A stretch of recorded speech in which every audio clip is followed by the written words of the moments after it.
And we're live. We're live. It's your old pal, Rob, and I am here with none other than Dan Deuce. Dan Deuce. No enemies here. How are you? The man, Dan. Dan, how are you? Rob, we missed a week. I missed you. Well, we were going to do it every other week, and then I got flooded with a lot of email, believe it or not. People wanted to see this for some reason. So, that's too cool. I think people like the abuse. Either that or, the ongoing situation is making people lose their minds. Well, I hope everybody's well, man. Me too. B Cafe, what's up? Christopher, Danny Uzo, Charles, New York Raider fan, and Vincent. How are you? I hope you guys are all doing well. And we'll give everybody a few seconds to pop in here for sure. Oh, you know what I didn't put up? I didn't put up our brand. I got ours in the back. There you go. There we go. The War Game Show. I think that's all we have to say. I don't think we have to say much more than that. The War Game Show. Nathaniel's there, man. Nathaniel, how are you, my brother? I hope you're doing well. Oh, Nathaniel, hold on a second here. Seek Out and Play. How are you? Oh, man. Ian Hiller, Von Deacon. Where'd you go? You're supposed to be co-host. Hey, Nathaniel, by the way, you won the Yeah magazine, eh? So email me at No Enemies Here because I got to send it to you. You got that, Nathaniel? Nathaniel Robinson. Boy, that sounds like a plug if I didn't hear one.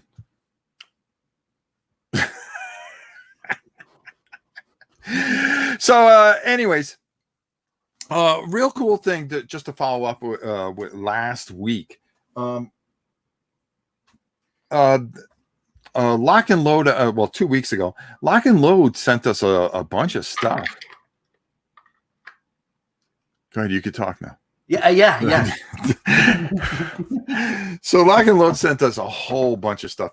And one of the games that you suggested, I couldn't wait to get to the table, which was Tank on Tanks. Oh my God, that game, it was fun as anything. I saw you doing the playthrough, man. That was cool. Yeah. And then another one that they sent me that I really enjoyed was Savage Wilderness, the French and Indian War. Do you have that one? Savage Wilderness? Yeah, it's the French and Indian War. Boy, you mean Bloody Mohawk?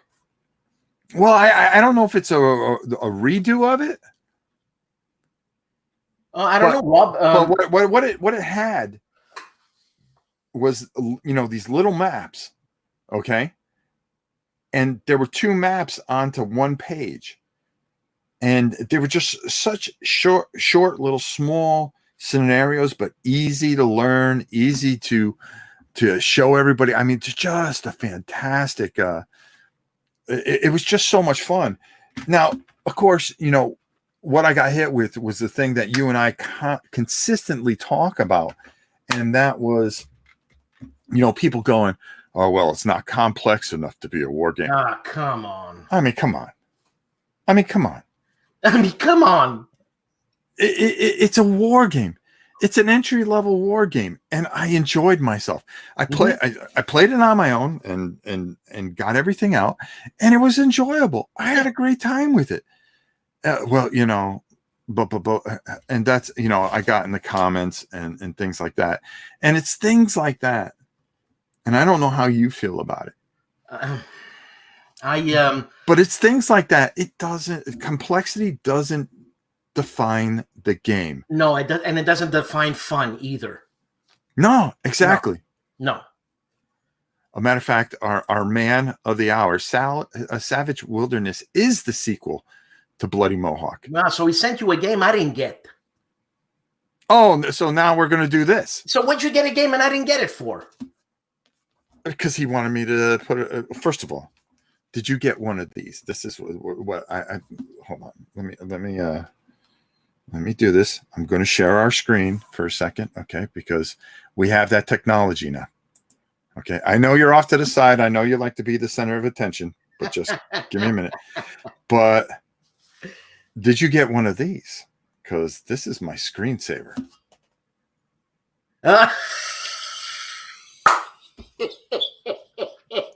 Did you get the David photo like you asked for? Yes, sir. Yes, sir. You did? Yes, sir. Mine looks better. He looks a little happier there. Yeah, he looks happier. Yes. I'm going to tell you this much. That was almost as good as getting the games. That was funny, man. That was funny. Yeah. So he said that. Hey, Rough Swordsman, how you doing? James Brazil, how are you? Good to see you. Look at that. Seek out and play, of course. Look at this, Nathaniel. I won again. Yeah. You go, boy. You go, boy. Now, this Savage Wilderness really covers a wide range in that time period, and I really, really enjoyed what it did. It was very simple, big counters, just very well put together. Kabuki's here, but I'm distracted, but I'm here. There you go. Now, Rob, where is this happening? Is this happening in Canada? This stuff? Yeah, it's happening in Canada, eh? Yeah, and it's really neat how it works. I wish I had it here, but I cleaned up as you can see, I cleaned up. Yeah, so you don't know where anything is now. Yeah, I have no idea where anything is anymore. I had the Queen actually help me, and oh my God, she worked her little back end off. I got to give her all the credit in the world. But we got it done in about 7 hours. Oh my God. Yeah, that's what I said. But I mean, it was ridiculous. She was like, "You have too many games." I go, "Don't you worry about what I got, okay? Because I don't mess over there with your Christmas stuff or your holiday stuff." She's a Christmas lady? Oh, jeez. We've won like 4 years in a row the Christmas contest because the house is just jacked. But that's a story for another time. You light up the whole neighborhood, right? Oh, yeah, basically.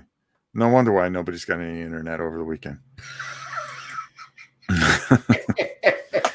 So tell me, what have you been? What'd you get in this week? What are you looking at this week? You know what? I got the Space Infantry.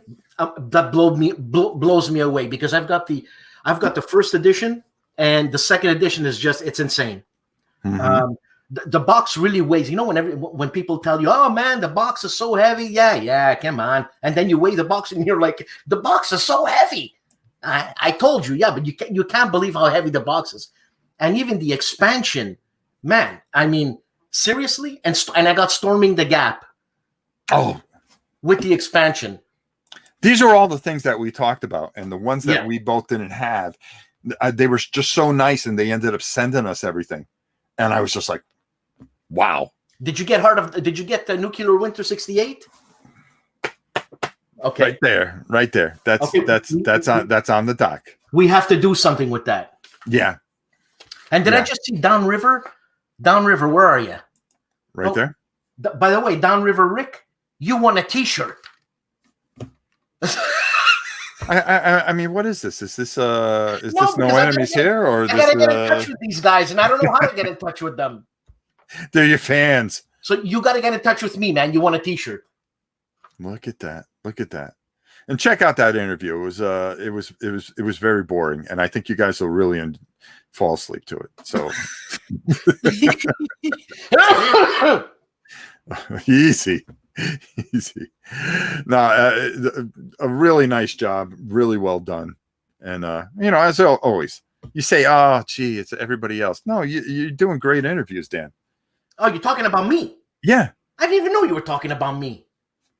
I thought we were still talking about Christmas lights, man. No, we're all done with Christmas lights. We're moving on.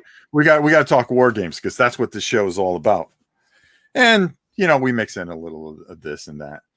But yeah, that Storm in the Gap, you're gonna love it. Oh man, it's huge. Oh, and I got Atlantic Storm. Did you get Atlantic Storm? Yes. Well, I had that. It very good. Very, very good. Very good. What rule book do you got on the table right now? I have Fields of Fire. Wow. Which one? The first or second? The first one. What do you think? I have a hard time reading that, man. I gotta see playthroughs. Yeah, it's tough. It's tough to get through. I was going to do the Hunted the other day, but when I saw, like I said, Savage Wilderness, I just thought, I said, this is nice and quick. It's all in front of me, and it was just well done. I mean, the rule book to Savage Wilderness, it's probably a Bill Molyneux game compared to Fields of Fire. Come on, I mean, forget it. I mean, you want a Saturday morning game? Don't do Fields of Fire. Right. I'd rather do Savage Wilderness. Gorgasmo says he loves you, Dan, and he loves me too. Well, we love you. We love you. But one of the things that I did while I was cleaning, I didn't realize how many war games I have, and I came across things, and I don't know how you are with this, and I'm going to actually move this because that's why I moved the full screen to kind of show some stuff off, and I want to show you some stuff. Go ahead, man. We're going to be doing today, by the way, folks, later in the show, we're going to be doing the 5 games from DVG. Now, last time we were together, we did Lock and Load, but this week it's Dan Versen games. So we're going to have some fun with that. And do we have to go in order, Rob? Because it's really hard. No, you pull whatever one you want. We didn't do that last time, remember? Because I forgot. We don't rank anything anymore. Fantastic. I don't believe in ranking. Great. There you go. All right, there we go. We're over here on me. Now, a couple things that I found, okay, that I didn't even realize I had, and I'm gonna try to. I actually have room here now, but boy, I didn't realize I had Russian front line. Okay, but I started stacking up this shelf. And I realized that I needed a whole nother shelf. Absolutely. So there's another shelf full of war games in the back. Got war games all on this thing here. I've got 2 more over there full of war games. What's that one there? Silent something. No, your nose is pointing right at it. What is that? That is a miniature space battle game. Tremendous game. But the thing I wanted to show you guys, okay, and you're going to have to bear with me because we've got to make the noise.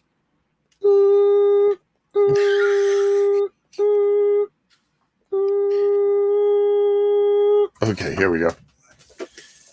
Now, wargaming isn't just board games. It's also miniatures, too. Something that you're probably not into, right? Well, no, I don't have any friends, man, here. You know, it's all solo, so, I taped these up for posterity, more or less.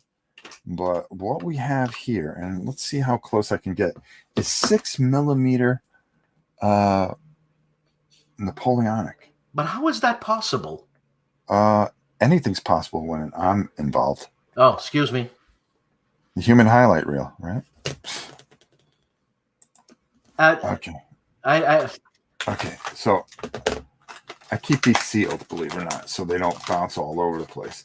But I'm going to try to do this where you guys can kind of see how I painted these guys. And I'm going to try to keep it to where you can kind of see some of the detail in. Just give me a second here. Yeah, there's all kinds of different things. So I'm gonna move this over now. Let's see if we can do this. You gotta make the noise, bro. All right, that's my thumb. No, seriously, I don't understand. Hold on. Let's see if we can even get this. You need a macro camera. Yeah. Well, if I set up the other camera, would have been a little bit better. But actually, the whole thing is that these little stands, and I found all this stuff, and I didn't even realize I had all this. I mean, just tons of this stuff. Now, how long does it take you to paint one of those little panels of 3? I would just stick them to a ruler, or I used to use old tiles, and I would just go through them. But in this box, I just didn't realize what I had. I mean, I have like armies and armies. Whoa, whoa, whoa, whoa! There we go. And it's all Napoleonic? It's all well, I also have some micro tanks in here that I worked on. Micro armor. Oh, can I get in the range? Micro armor. But most of this is Napoleonic. I have like 10 of these filled with ships, micro armor ships, tanks, 6mm men. I mean, and it's all painted. And I'm like, wow, somebody would kill to get their hands on this stuff. Absolutely, man. I mean, just no end. And I'm trying to do my best, but your mind kind of goes a little crazy with the thing here. But I found like 15 of these, which was just absolutely ridiculous. And so what are you going to do with them? We're going to fight some battles. I don't have any miniatures. You don't have to. What I'm going to do is, set it all up and just. Oh, capiche. And hey, I'll put little numbers next to the thing, and then you decide, what should be moved, what shouldn't be moved. And what rules are we going to play? I have 15 rule sets. Oh, which is just ridiculous unto itself. Pick a simple one, because I'm a little bit. I'm pretty, but I'm not that smart. Oh, here we go. You're pretty. All right. Well, let's face it. I've heard great things about Space Infantry. Yes. Let me just tell you this much. The game is phenomenal. Matter of fact, did he send you the extra boards with it? I mean, never mind.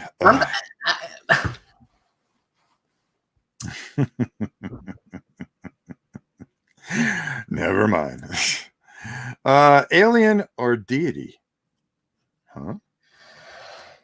It's official. Rob is an alien. Okay. I say deity personally. Nothing stops you from making hex table maps and replacing the counters with minis. Exactly. Yep. Exactly. So, I was thinking of actually taking all that and doing like command and colors. Yeah. And just putting that in the place of it. I think that would be a lot of fun. So you just don't have Napoleonics. You got a whole shebang's worth, right? Oh, I got World War II. I've got antiquities. It was just, my head almost exploded, to be honest with you. I mean, there was that much cleaning up this place, but it had to be done. That's all I can tell you. I don't think Rob ever sleeps. Neither do I. Let's see. Just a matter of scale. Are those minis smaller than Flame of War minis? Yes, they're half the size of Flame of War. Actually, they're even less than that. And Rob, let me ask you something. Why go that tiny? Well, if you look at the table, you can really do it on such a 2x2 table. Now think about it. Granted, I'm blessed. I have a 4x8 table here, but now you can do. You can keep everything in front of you, keep it nice and tight, and not have to set up for hours upon hours. You set up on a 2x2 and you're off and running. Wow, this is a world I don't know. You're gonna have to teach me a lot of stuff here. Oh God, yeah. But I'll tell you, it's just absolutely fantastic. It just finding that was just exciting unto itself. All right, now our next part of our little show here. Why don't we take a look at what's on BGG today, huh? Like we always do. Actually, I'm going to make us disappear so we can really take a look here. Let's see what's on the domain today. There were a couple things that were interesting. Here's one that I just didn't understand. Okay. What games did you get this month? April 2020 edition. Didn't the month just start? Yeah. Isn't today's the first? I'm sorry, I didn't have a chance to get anything yet. You? No, Okay. not yet. Not yet. But I think they put this up. Well, let's see. Now I'm curious. Hold off until they are physically in your possession. He's getting ready. All right, look at this. Somebody got Fort Sumter today. Cruel Necessity. Have you tried Fort Sumter? I have it. Yep. Have you played it? Yep. What do you think? I like it. It plays really quick. Mm-hmm. And it gives you a feel for, the beginning of the battle, the beginning of the Civil War type thing. Right. Yeah, no, it's Mark Herman game. It's well done. Oh, well, of course. Cruel Necessity. How about that one? No, I don't have that. Here's one that I haven't heard of. Jaws of Victory. Now I have just about everything. I think that's a new Kickstarter that just came out, Rob. Ah, that's why I didn't hear about it. Oh, who's that? You know who that is. That's one of the Dream Team guys. Yes. Matter of fact, we're hoping, we've been in talks with him, and we're hoping to get him on the show next week. Next week? Yeah. I thought he was going to pop up this week. No, I believe it was next week. Okay. I said he could come on anytime he wanted, and then he ran. But I probably should have dropped in on him. Battle of the Bulge by Compass. I got it. What do you think? I think with Compass Games, I think they upped their play, better components, mounted board. It's a John Butterfield design. Anything by John Butterfield, I just grab it because it's just going to be a well-rounded game, and it's solo, and it's a takeoff from Shenandoah's computer game Battle of the Bulge. Mm-hmm. Not very difficult. The Hunters, we've talked about that, and that's about all that I saw here as far as there we go. Let's go back here. Hey, you want to see something? That's us. Front page. Huh? Now we're living. Okay. There was something, one of the questions I saw here that I was really interested. Okay. Oh yeah. Rule books on your table. You said that it's Fields of Fire. Fields of Fire. For me, what I have is America Bomber. Yeah, I got that too. Yeah. I saw that. I picked it up, and I said, okay, I gotta check this out. It looks really, really, really good. Mm-hmm. I mean, Gregory Smith, man. Firstly, what a nice guy. And I never met him. I was just about to ask you, when you meet a designer and he's a super nice guy, right? For me, it makes me like the games even more. It's just, I like when they're nasty, to be honest with you. It makes me like the game even more. And yeah, and who's going to be nasty? It's like, to wow, you, this guy's really cocky. This guy's full of it, man. Man, this got to be a great game because he just don't care about anybody. Well, that's another way of looking at it. But I mean, yeah, see, who's got the nerve to confront you, really, other than me? Let's make this more about you, not about me. All right. Hey, so here we go. D-Day Dice. Yes. Not a war game. Share your thoughts on the war gaming genre. Here we go. This is the thing that kills me. Okay. A war game's a war game. If it's set during a time period or war period, it could be abstract. It could be this. What quantifies a war game? Some sort of battle. Yeah, that's it. That's it. Okay, there could be a thousand different rules. There could be all kinds of different things. It doesn't matter. Oh, get it to the table. If you're playing with a 6-year-old or a 60-year-old, if they're able to understand it, depending on whatever level of complexity, a war game is a war game. Yeah. And, D-Day Dice, it's a push your luck game. Yeah. Crowbar is a kind of a push your luck game, but it's still considered a war game. Yeah. whether it's entry level or expertise, when you start talking about the Europa series and stuff like that. What would you consider your dream war game that you don't have? That I don't have. Oh my God. Rob, that's a difficult one because I do have a lot of. I'm blessed that I have a lot of old Avalon Hill games. Mm-hmm. But I would. What has slipped through your grasp? There's a game up on the Falkland Wars called. Ooh. My God, it's a solo game, one print run. Now it sells for millions of dollars. Not that it's worth $1 million. I forget what it's called. It was such a unique battle. Yeah. If you really think about it, the Falklands was such a unique battle because it wasn't like you had to travel. Back then, it wasn't like you had to travel like a couple hours.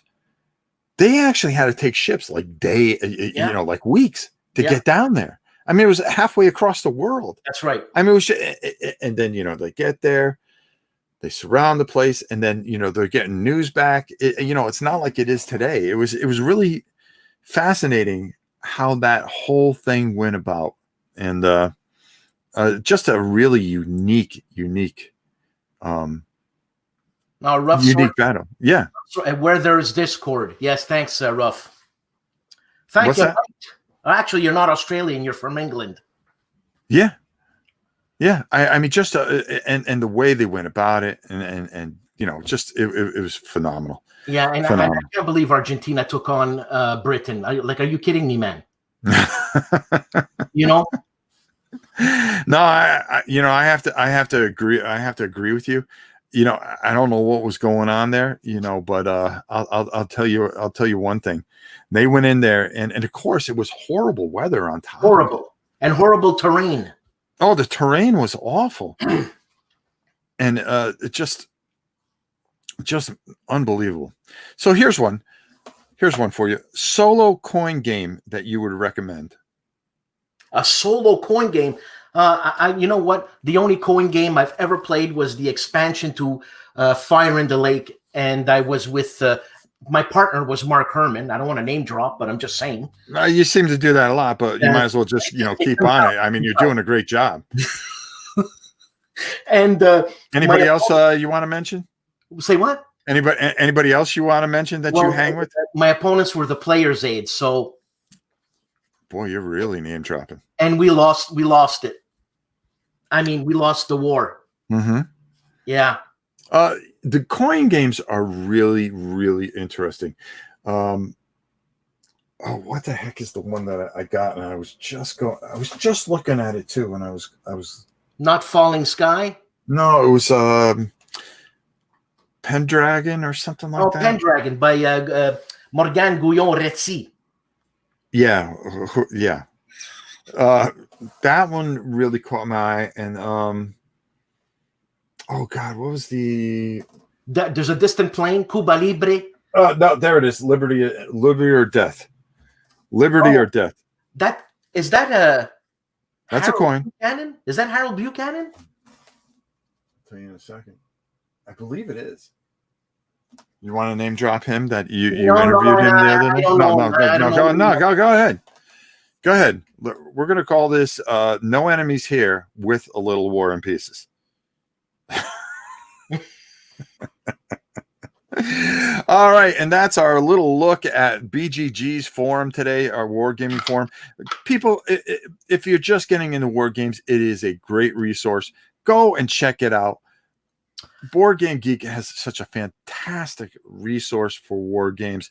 And if you're interested in a war game, you just type it in and boom, you are going to be able to get more information than you can get anywhere else. So we both highly recommend it. Boom. There you go. And again, it's, I can't believe that's my first page in the morning when I get up to have a coffee on my iPad, other than the news in the world, because I don't want to get depressed. So I go on BGG first. Boom. Bang. That's the way to do it. Let's see. This is a big game to slip through your fingers. Neutral, you must have huge hands. Oh, wait a minute. We got to get to the beginning of the thing. My thing is just like jumping all over the place. I remember asking Callendale about if he considered Axis and Allies as being a war game. He felt the 1981 printing with chits was a war game, but not the Milton Bradley Game Masters edition. I wonder why. Why was that? I don't know. And I mean, Callendale is Callendale. He's an authority on he's brilliant. But I mean, that's his opinion, and yeah, that's all it is. Like my opinion is my opinion. Mm-hmm. I don't know where to go with that. No, you don't. I watched on Tabletop stream, and they started mentioning it, but I didn't. Okay, I'm sorry. I'm skipping over things. So I want to get over here. Kabuki said, okay, the problem with people saying that's not a war game is that tons of people have different personal definitions of what a war game is. And that's very true. I just tend to take the more bigger spectrum. Mm-hmm. I think it really comes down to something that you and I have talked about many a time. And that is that you have the old school people, kind of like the indie band, that says, hey, you know, this is what I remember from my childhood, and that's it. And that's it. That's it. You know, and you know, they don't open their minds to anything else. And there you go. And if the rule book has no pictures, even better. Yeah, there you go. If it has pictures, you're out. Tony from merry old England. It says hi to Rob and to, of course, to Dan. You push out even more content. You're a machine, and we thank you. You're welcome, Tony. What can I say? This is what I do. The question of the ages, is Twilight Struggle a war game? I'm gonna let you tackle that one first. Okay, Sean. I'm glad you asked that. Is it a war game? I'm gonna eat. I don't know what I'm gonna eat. I'm gonna eat a lot of mud for this. There. Is it a war game? Is the topic concerning conflict? Is it concerning conflict? I would say yes. Mm-hmm. Cold War was very, very much a conflict, you know. So is it a war game?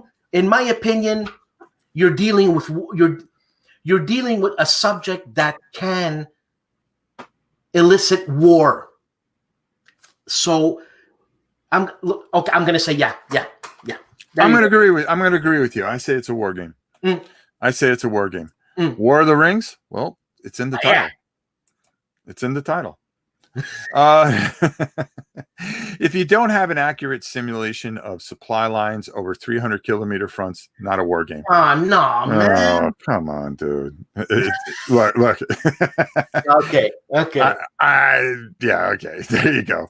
Listen, there's so many different variants of it, you know, but, you know, it's subjective. But, you know, what we think doesn't mean anything. No. It doesn't mean anything. Just because we think certain things are war games, you know, there you go. Let's see. Where there is discord. Thank you, Nathaniel. Thank you, Nathaniel. Look, there you go. Rough Swordsman. He agrees. It's so fun to sit in on these chats. Well, thank you. That's why we do them. What old Avalon Hill games does Dan have? I've got B-17. That was one of my first games. Ooh, that's a good one. The narrative, the stories. I mean, how many of my friends died, you know? I've got Patton's Best. I don't have many friends that play war games, so it's all solo. Patton's Best was actually a very good game. I liked it. I still like it. It was abstracted with that map there, but yeah, with the, you know, you felt like you were in the middle of a bullseye. Yeah, everything else moves and you stay there. So yeah, it's the mechanic they had. Once you get used to it, I mean, I've got Squad Leader, I've got Luftwaffe up front, Satan there, Starship Troopers, Panzer Leader. Starship Troopers is so good, so good. I just got that lately, and it was left in a basement, and when I opened the box, bats flew out. Almost. Okay, so it was a little disappointing. Was it disappointing? I mean, is it ruined or? No, well, no, but I mean, I really had to. I had to put some of those when you dry your clothes. I had to because man, it stunk like and like a it was basement. moldy, so I had to javel the box a bit. Mm-hmm. War of the Collector's Ring edition slipped through my grasp. Oh. Well, you can buy it for $1,000. Yeah, just throw out the, gotta just throw out the change. To finish Kabuki's point, to him, chits help define a war game. Adding plastic removed it from being a war game in his eyes. Oh man, no. I mean, again, this is probably one of the brightest minds out there, and to him, growing up and probably in his age bracket, that's what it defines, and I get that. But like everything else, the world changes, unfortunately, and we've seen plenty of that. And by things changing, so do definitions of things change.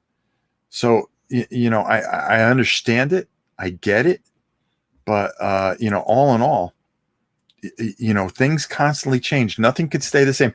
Listen, do I wish it was 1970 and 1980 and they were still cranking out 150 board games, war games a month? SBI, Avalon Hill. Every time you turn around, there was a new game. And you would get your general magazine and there was a new game every time. But Rob, yes, sir. There's more war games coming out now than there was in the 70s, huh? Oh, again, it becomes this thing where you just remember your time period. Now, of course, there's more games coming out now. It's insane. The funny thing about it is, okay, we don't read the magazines and get all hyped up for it, okay, like we used to, because there's so much media out there. You know about a game 2 years before it comes out. That's right. Matter of fact, to go one further, we were talking to Herman about a top secret project that he's working on. Okay, hasn't even gone to the printer or anything else. We know about it, and we're like, oh, I can't wait. Yeah, where you got the magazines, you were kind of hyped up, and then you go to the gaming store, and then all of a sudden, boop, there it is on the shelf, and your heart stops. What's this? There was an anticipation and excitement that you can't match. And I couldn't afford it for $25. I know. Oh God, I wish I had the steam I have now to go back in time and buy it all and come back. Yeah. I'm going to try to say this. Adrian Darkwood. Evening. Good evening to you, my friend. Good evening, man. That is a big game. Okay, that's what he was talking about. Okay. And we got a little laugh from Kabook. Okay. Yeah, everybody slept on those things, man. Well, Iraq to us on look what okay. Rob, go to Neutral. Neutral said something quite that it's him, but that's not the thread. Okay, I'm kind of behind here, and that's the problem. Okay, Neutral. Okay, so a game of battling dinosaurs should be considered a war game. I mean, come on, are you just being? Go ahead, take it. Rob, Hollandspiel is putting out a table battles game with dinosaurs. Okay. So, is it considered a war game? Yeah. But not in the sense that you may any type of conflict is considered a war game. Not maybe the type of war game that you're considering or you're trying to pull over our eyes here or try to be snarky about, Neutral, because I'll put you right in your place. Okay. The real thing is, okay, two dinosaurs battling. Well, guess what? There were gladiatorial games. Are those considered war games? They sure doggone are, because you're fighting the battle of life. Okay, go out with your boots on. You're fighting for something you believe in. I believe that I want to eat you. Well, guess what? You're not going to eat me, and I'm going to eat you instead. Well, okay. What about Pathfinder or Dungeons and Dragons? Those are considered fantasy. Yeah, but there's the skirmish You're battling. It's a skirmish. Yeah. Yeah. So it's war, but it's named a different type of war. Yeah. Anytime a conflict is a war game, but when you want to really think about it, okay, and you want to lay it on the line, okay, there are historical war games that war gamers consider the only type of war game, and I get that, and that makes a lot of sense. But if you take fantasy, okay, and they war against each other, that's a war game. That's a miniatures war game. Okay. There's 15, 16 different ways you can skin a cat in this. Move that war game title out of, we should call something a conflict simulation and something else. I don't know. It does cause it causes this thing where people go, well, what about this? Come on, you know the answer. Hey, look, I know we're gonna eat a lot of because we're talking about this. Yeah, but that's neither here nor there. You can buy it all now, all of them, and let your kids worry about paying the bills. Great point. Okay, let's see who this is. Nano Rider 426. Oh, I don't know. Magic the Gathering. I have seen it, but I haven't played it. You learn something new every day. All right, cool. Yeah, that's what you need to do. Dinosaurs and tanks. I'd buy that too. Probably. I'd buy that too. Okay, let's go down to, here we go. Sean, stick around. Stick around, Sean. All right. Dinosaurs fighting is not a war game. As war has specific definitions, war gamers are dumber than rocks sometimes. Huh? Okay, that made no sense. Maybe Jonah's trying to say that stubborn. Oh, yeah. It's not war. It's not war. It's not, the dinosaur over here decided to go, I am going to take your piece of land, and we're strategically going to send 2 stegodons over to your flank. But it is life and death. Yeah, it's life and death, but it's a battle. It's just skirmish. Okay. In my opinion, to call something a war game, the conflict is not just oppositions of two sides, but each side dealing with the material realities of their world. That's a great point. And there's so many different ways you can look at this. It is what it is. Could a tabletop miniature game ever be considered a war game? Yeah. Yeah. Why not? Yeah. If you can recreate the battle, the Battle of the Bulge. Oh man. I've seen it. What about Weird War, where Germans have dinosaurs? That'd be fun though. I love it. It's a game I'll buy. There was a group of women in the UK during World War II, I think, that played war games to refine anti-submarine tactics. Okay. Yeah, there you go. All right, enough of this conversation. We keep the show moving here. Hey, you know what time it is. It's time for my favorite time of the show, and that's when we're going to be taking a look at Dan Versen games. Now, I love Dan Versen's games. I mean, the quality is always through the roof. All right. He's such a quiet guy, too. Well, from the videos I saw him. Did you meet him? No, I want to meet Dan. You didn't get a chance to meet Dan Versen? Where do I go? Well, obviously everywhere. I mean, is everybody coming to you? No, man. I went to one con in my life, WBC. Oh, and you got around. $10 and a thermos of coffee, and you got around. But Dan's put together some of the best games I played as far as solo games that I've just been absolutely blown away. And I don't think I have them all. And there was just so many. And to pick 5 that have moved me to such a degree was so hard that I hate when we're going to have to do some of these other companies. And I got my 5 right here. So I'm going to let you start off, Dan, and tell us about your first one. Okay, and since Sean... Now, these are in no order. That's or right. anything like that, because we don't do that. We're just picking out games. We're trying to see how many games that he and I can match up. Okay, and remember, honorable mention. You said an honorable mention is cool. Yeah, we could do some honorable mentions at the end.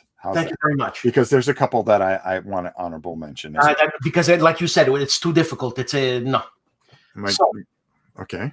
The one I'm going to pull out first, not meaning my first one, Sean. Sean is Hornet Leader.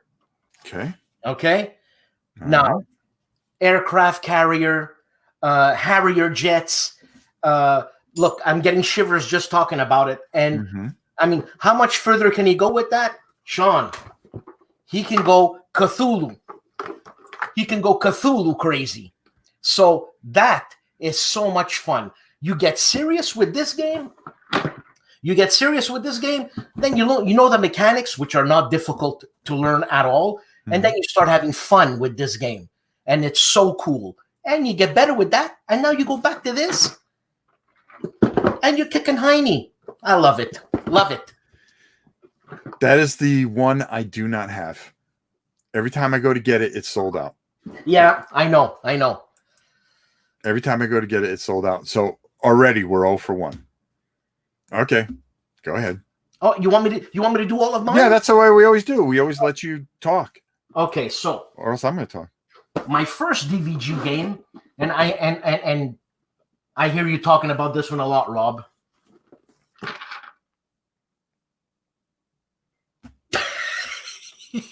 Okay. Is Field Commander Rommel. This is a difficult game. But not difficult in learning the rules. Difficult in trying to beat it because Rommel himself, he had no supplies, man. Nope. And the British were there and the Americans came in, I mean, with Patton. And if this guy had supplies, things would have been different. So this game is basically a supply management game of trying to get as many supplies as you can to move your men, because the Americans and the Brits, they're coming in. So no, for you? No?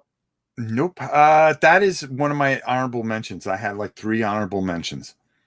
Well, okay. Yeah, but it don't count. So we're 0 for 2. Boy, you and I we're just not doing it. Well, all right, go ahead. So, one game that those miniatures that you had.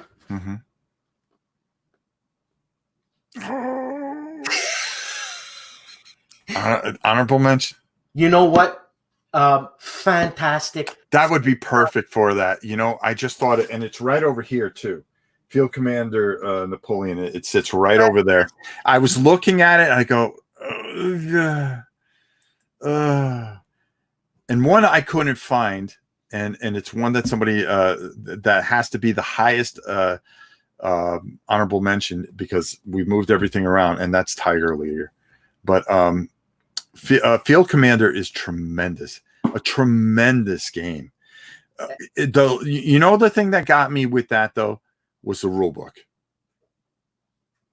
I don't know why I had a tough time getting going with that one. Oh, it's really, eh?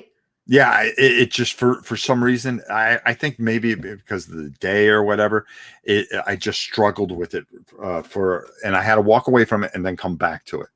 Well, like I said, I mean, I have a hard time reading, so I watch a lot of playthroughs. Then I go back to my rule book. Then it makes sense. See, I didn't do that. There you go. And the reason why I thought this was fantastic because you play the big scale, you play like strategically, and then when it's time to do battles, you go on a tactical, more of a tactical or operation. Well, tactical, I would say, a small tactical map. And he did the same thing with Nimitz. Oh God, yeah, which is another fantastic. I've never seen a bad game from them. No. Okay. All right. So we're 0 for 3. Rob, what's going on? Come on. Keep going. Let's see. There's got to be at least one. So for the second consecutive time, we are below 500. Go ahead.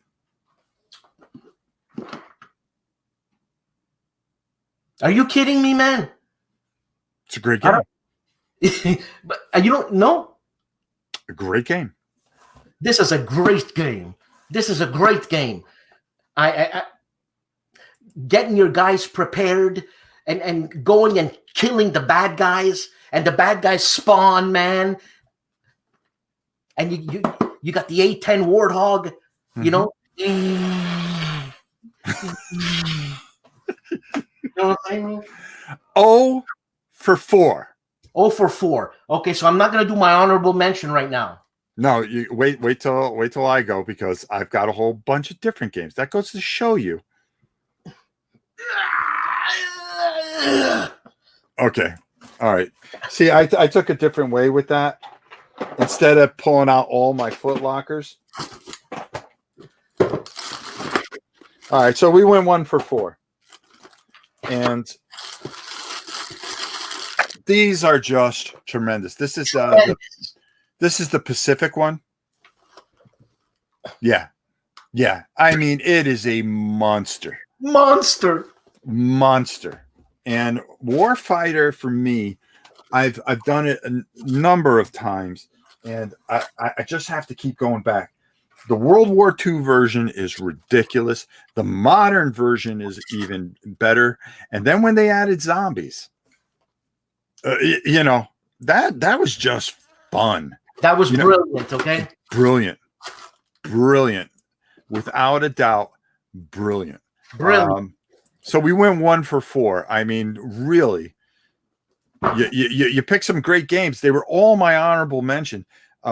If I found Tiger Leader, it probably would have made it here, but then I would have knocked out something, and I'll tell you which one I would have knocked out. Do I do my honorable mentions now or later? Later, because let's see if I pull them out, and then you could say that they were honorable mention. Maybe we'll get a half point.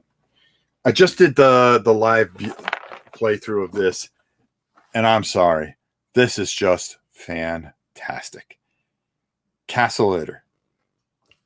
I have it, but I haven't played it. Okay, that's okay.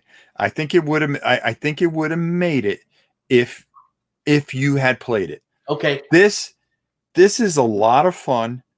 It's easy. It makes you scratch your head. You know that you only got a certain amount of time. It's very accurate, and it's just, you know, David Thompson. He's the new kid on the block, man. This kid's on fire. I mean, absolutely phenomenal.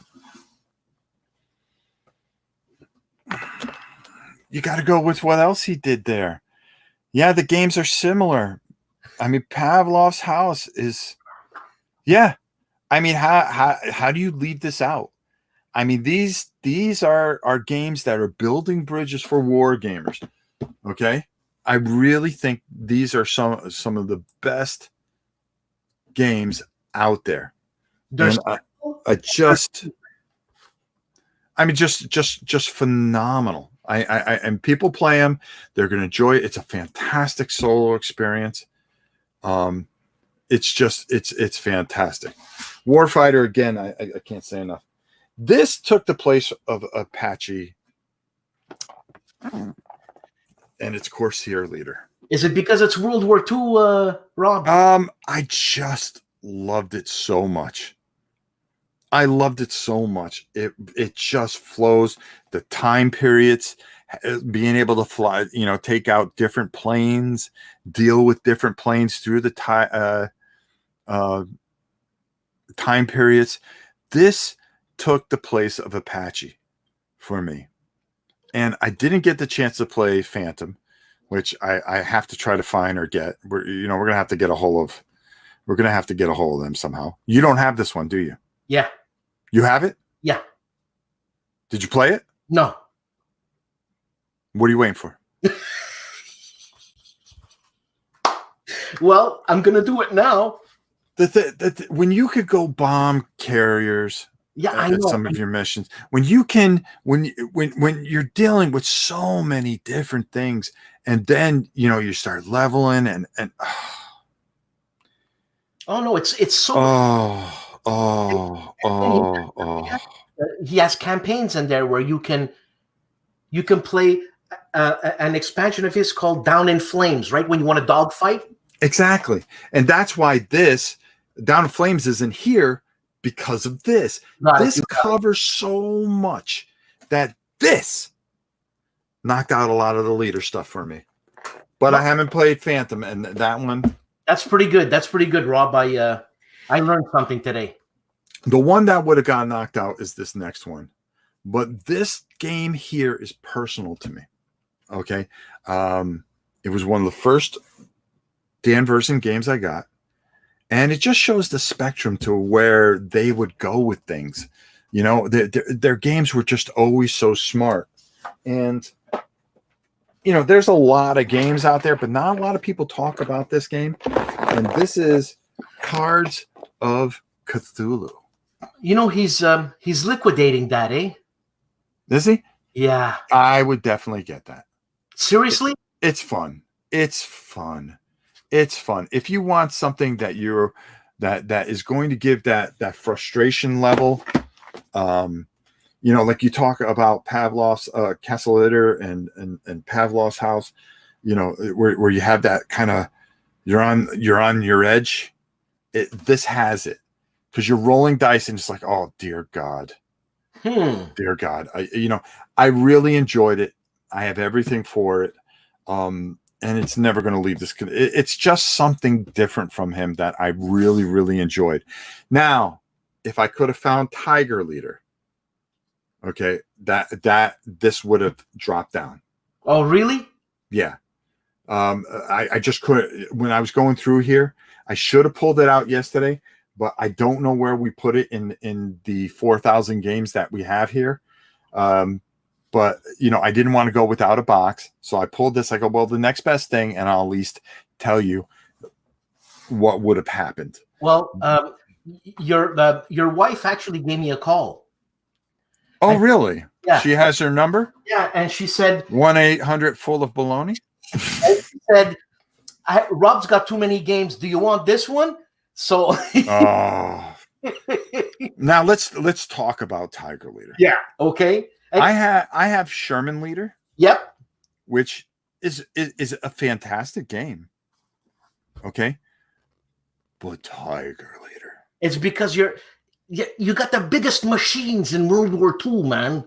Oh, and the command, taking a green commander and working him through and having to try to supplement and do all these different things. I mean, that is such a beautiful experience. I mean, it really just sings, and then you start building up, and then all of a sudden, just when you think you got it all figured out, they pull the rug out from underneath you. And your tank is nothing but a pile of flaming metal. Yeah, but it's hard to flaming metal this tank here. Well, that's very true. But those missions are brutal. Yeah, man. I mean, how many times you sat there scratching your head going, how am I going to get out of this? And a roll of a die just kind of sometimes takes you out. Yeah, you think you have it all figured out, and just when you figured it out, Dan decides to change the questions. And it's love it. What about Dan Verson and about any company that makes games. Mm-hmm. And it was Herman Lutman that told me. He said it's impossible to do a rule book without a mistake. And there are some mistakes in here. And the thing is, with Dan Verson, he'll correct it and he'll give you an update pack for free. Yep. Mm-hmm. What a great guy! What a great great company. Customer service. Oh my God! All right, what games do you not have that you want? Or do you have everything that Dan has ever put out? I don't. Do you have Rise of the I think it was Rise of the Zombies. No, I don't have that. I heard that was really good. I heard nothing but good things about that. I don't have that. I need to get Phantom Leader and the Cthulhu. You Rob, can't, it's a good game. You can never get your hands on it. There were a couple others that Israeli Leader. Israeli Leader. I There's- have that. I have not unopened that one. The submarine ones, the Gato Leader, and I have that. what's the other one called? Nimitz, anyways. The Down in Flames. All right, yeah, Down in Flames. I have. Let me ask you this now. Okay, now this is a hard question. Let's see if you can answer this. You have to pick one. All right, I'm talking rubber band to the head. You have to pick one, or you get a rubber band to the head. Okay. The Hunters or Gato Leader? Oh man, why are you doing this to me? Well, that's why we have this show. No, but that's unfair. You got to pick one. That's below the belt, Rob. Rubber band to the head. I gotta pick one. Oh no. Well, Both. With that, because I kind of put these all three in one category. Hold on. Because he has two submarine games. yeah, Gato Leader and And U-Boat Leader. U-Boat Leader. Okay, I keep those together the way I keep the Hunter, the Hunted, and Silent Victory together. Same thing. Right? Mm. So those two versus those three. Got to pick one. Okay.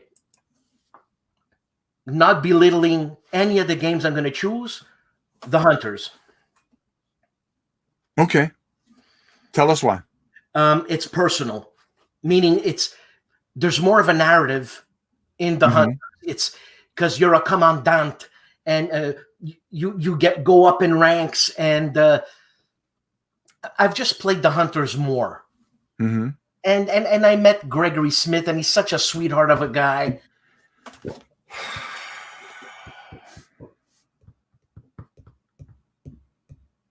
You name drop.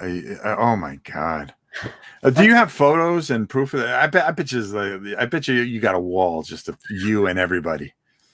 It's just you and everybody. No, I met him while we were in our smoking jackets in the lounge.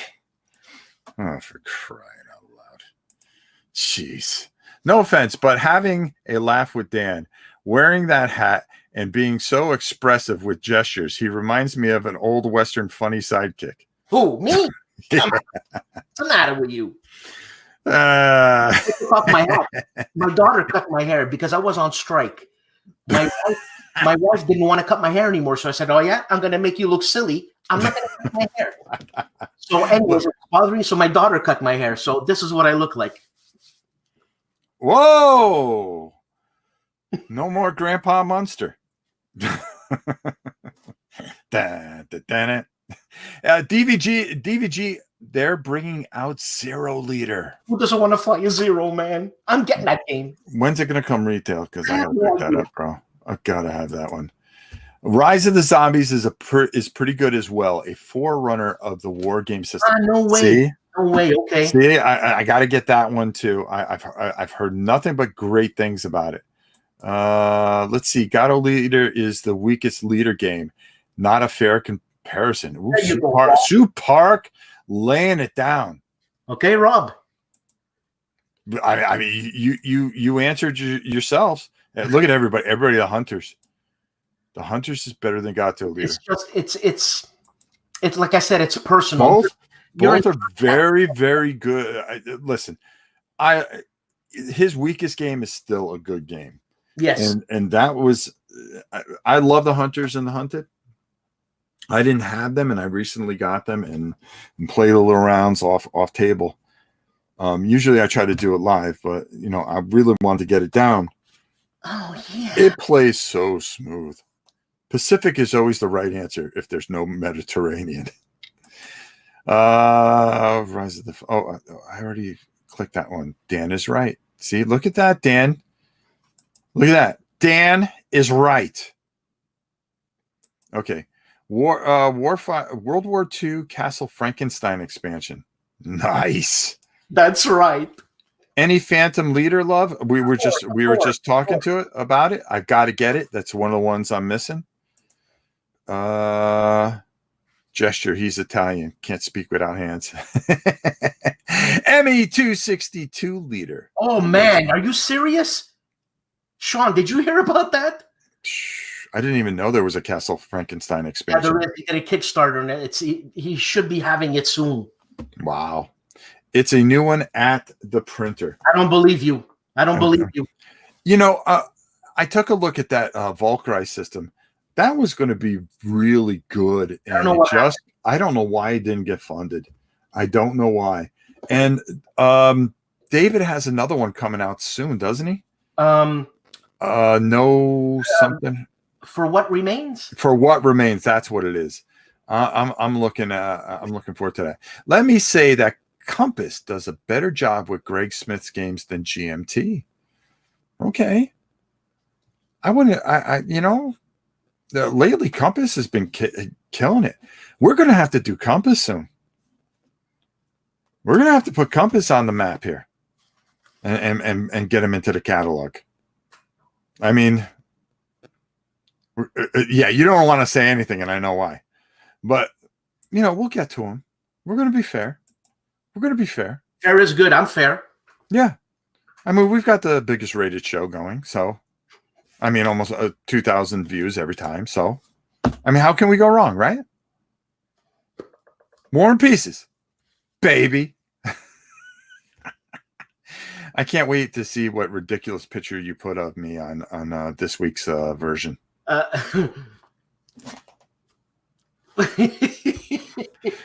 And the strong man of wargaming, Rob Warren. Yeah. I think now it's just personal. No.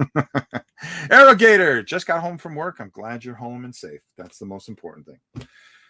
All right, so there we go. I think we covered it all. I mean, did we miss anything from Dan? He used to have some smaller card games that were very, very good for two players. And I don't think a lot of people give a lot of love to these. Midway was a phenomenal game. Did you ever see it? The little box games that they had from DVG? No, I remember. They were only about this big. And Kill Shot. I remember Kill Shot. Yeah, there was stuff like that. I will speak for Dan. Compass games are subpar relative to DVG and GMT. Look, Sue Park is on fire today. Woof. They should make Tuscany Redtail leader in the vein of B-17 leader. B-17 leader is so good. Oh yeah. I went over that one. It's so hard because there's just so much. And there's quite a few. Like I got to get that Phantom leader. And I got to get the zombie one. I really do. The zombie. Right. I don't know if you still got it, man. Probably not. I'll get it. Aftermarket. I keep on waiting for Miniature Market to pop it up, but we'll see. We'll see how it goes. So, guess what, folks? We're going to be back next week. There's no going to be week delay. This is going to be a weekly show. You'll be able to get to join us every single Wednesday. Now, next week's theme, we're going to go back in time. Are you going to tell us now, or are you going to? You know something? I'm gonna tell you now, so you have a whole week to think about it. Oh, regarding small card games, Naval Battles is really good. There you go. If you look at the DVG website under Warfighter 2, there's a bunch of expansions that are at the printer. A lot of them are locations like Castle Itter. Yeah, he's got a Castle Itter. Yeah. Front Day D-Day is decent DVG game. Oh, I don't think I have that one. No, underappreciated. That was a pre-runner to Warfighter. And okay. I always wanted to get it, but they're expensive now. But I didn't like the art. I wasn't a fan of the art, man. Mm-hmm. Well, there you go. Thanks, Rob and Dan. Nathaniel, you're one of the good ones. You should come back and pay a visit sometime. Nice and glad to see this weekly. Well, the people have spoken, and well, we always give the people what they want, and we're always happy to do something like this. So every week we're going to do something, but let's set up the presents. Let's set it up, because we're going to cover something that you are a huge fan of. Me. Something we're going to cover Dan for an entire hour and just talk about how wonderful Dan is. Oh, jeez, this guy loves himself. I swear to God. If something at this point, I wish I had a cardboard cutout for a co-host, because it's the same damn thing. But anyways, this one's about you, big fella. We're going to cover our top games from Avalon Hill. Oh, but okay. What? Now, you do not physically have to have a game, but you do have to have either a picture of the game to prove that you did it, so you can print it out. I'm going to let you go with it, because a lot of my Avalon Hill games, I had to move to the other storage facility. No way. Well, I have that many games, bro. So I'm going to print out a few, but I do have a few here. Man. I rotate a lot of stuff in and out. You ever give them away? More games? No, you got a better chance of me giving you $1,000 straight up than Yeah, that's cool. yeah, war games and me just very hard to part with. We're gonna now. You can include remakes. Okay. Well, no. Let's just keep it to Avalon Hill straight up. Okay. All right, Avalon Hill, straight up. And that's what we have to do. Okay. All right. Pavlov's House is a great introductory war game. Easy to teach, but doesn't scare off normies. That's an interesting comment, Kapam. And I'm going to tell you why. Okay, I'm going to tell you why. You're 100% right. Cool. Okay, but the thing, you know what scares off normies? Calling them normies. What's a normie? A normie? Like a normal person. Like war gamer people are so eccentric and twisted. And listen, I never met a normie. Yeah, bye. But games are games, no matter how you look at it. Okay. And they don't belong to one group. They belong to the masses. Anybody can go and buy one. Whether it's a war game, a Euro game, a this game, a that game. You're right. I love introductory war games that help bring more people and see it's just a board game. It's just a game. What quantifies it, whatever, it's just a game. Not to be intimidated by the hardcore historical aspect of a game. It's a game. And you know what? I'm not intimidated anymore. Nah. You end up having an incredible passion for it. Yeah. Looking forward to next week. Look, we keep on going though. Rob, the lucky kid just said something that I think is important. Kabook? Yeah. Let me go down here. Okay, is it this? Do you count games from Victory since they were under the AH umbrella? What do you say, Rob? No. We will cover Victory games on their own. What does that mean? Yeah, it's my chicken. Yeah. What are you saying? I'm scared? Are you calling me out, bro? Whatever, man. You know what I'm saying? I say it's got to have Avalon Hill on it in order for it to count. All right, that's the rules. We'll go to victory games. We'll go to a lot of these different things, but we have to keep the rules the rules. Density of rules is a barrier to any genre of games. I agree. Way to go. Supark is on fire this week.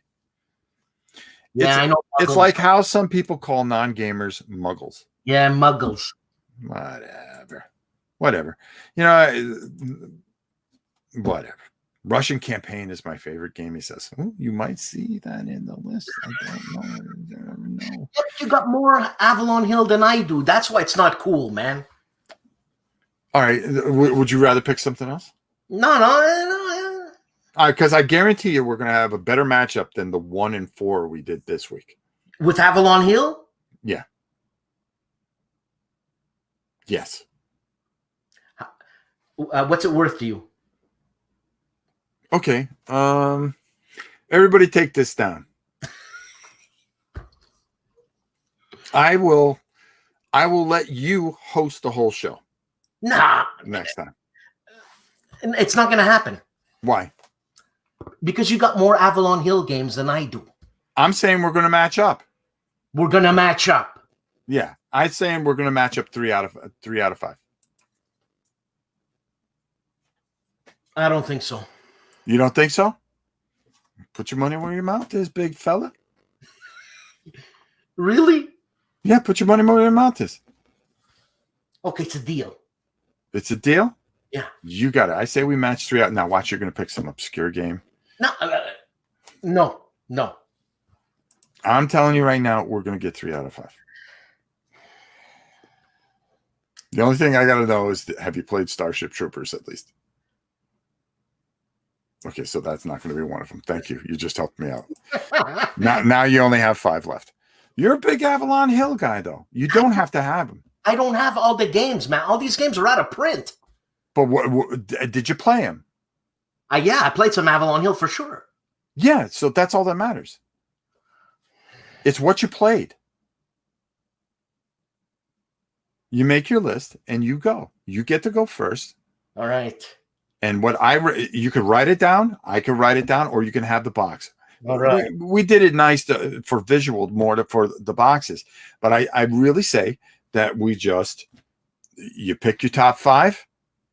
I'll pick my top 5. If I have them here, I'll pull them out. If not, I'll write them all on a piece of paper. All right.